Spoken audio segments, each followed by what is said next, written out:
చెప్పండి ఏం చెప్తారు వెంకటకృష్ణ ఒక్క నిమిషం. జగన్మోహన్ రెడ్డి గారి విషయంలో కేంద్ర ప్రభుత్వానికి కానీ భారతీయ జనతా పార్టీకి కానీ ఒకటే నేను మా ద్వారా ప్రజలకి మీకు ఒకటే చెప్పదలుచుకున్నా. ఆయనకు ఉన్నటువంటి 19 కేసుల్లో ఛార్జ్ షీట్ వేయడం జరిగింది, విచారణ పూర్తవడం జరిగింది, కోర్టు పరిధిలో ఉందన్న. కోర్టుకి ప్రభుత్వానికి ఏం సంబంధం చెప్పండి? భారతీయ జనతా పార్టీ ఏం చేయలేదు, మేమేం యాక్షన్, కోర్టు యాక్షన్ తీసుకోవాలి. నేను మళ్ళీ చెప్తున్నా, కోర్టు పరిధిలో ఉంది జగన్మోహన్ రెడ్డి గారి కేసులన్నీ. కాబట్టి కోర్టు యాక్షన్ తీసుకోవాలి. ప్రభుత్వానికి కానీ మాకు భారతీయ జనతా పార్టీకి ఎటువంటి సంబంధం లేదు.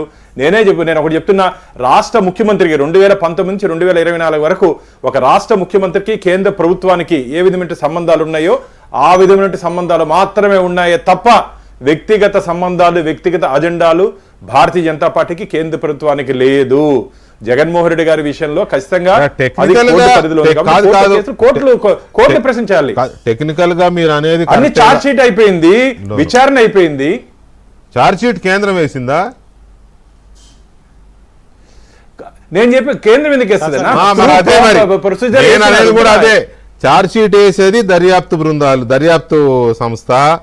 విచారణ జరిపి ట్రయల్ జరిపి శిక్షలు వేసేది లేదా నిర్దోషుల అని తేల్చేది కోర్టే, కాదని ఎవరు అనడంలా.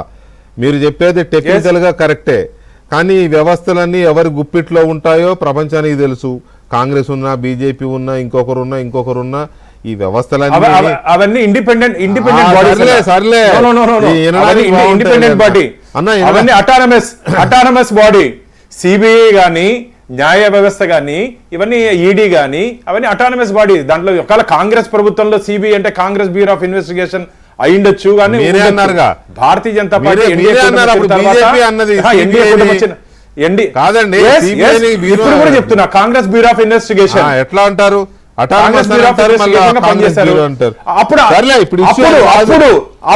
ఇప్పుడు లేదు. మీరు ఒప్పుకున్నా ఒప్పుకోకపోయినా ఆయన కేంద్రాన్ని ప్రశ్నించడం కానీ ఏమీ చేయడు. ప్రశ్నిస్తే ఏమవుద్దో ఆయనకు తెలుసు. వరప్రసాద్ గారు చెప్పింది జరుగుతుందని. ప్రశ్నించనంత కాలం ఆయన అలాగే ఉంటాడు. కేంద్ర సంస్థలు ఏమీ చెయ్యవు. ఆ విషయం జనానికి తెలుసు. It's open secret. దీని గురించి మనం ఎంతసేపు మాట్లాడుకున్నా మీరు ఆ లైన్ దాటరు. నేను ఒక పాయింట్ యాడ్ చేస్తానండి. చెప్పండి. ఒక పాయింట్ 2000 జగన్మోహన్ రెడ్డి కేసుల్లో 2014 నుంచి ఈరోజు వరకు బీజేపీ ప్రభుత్వం నుంచి కానీ, సిబిఐ నుంచి కానీ ఏమీ ప్రోగ్రెస్ లేదు. జరిగిందంతా కూడా 14 ముందే కానీ ఛార్జ్ షీట్ ఫైల్ అయినా, అరెస్ట్ అయినా, వాట్ ఎవర్ ఇట్ 14 ముందే ఈ రోజు వరకు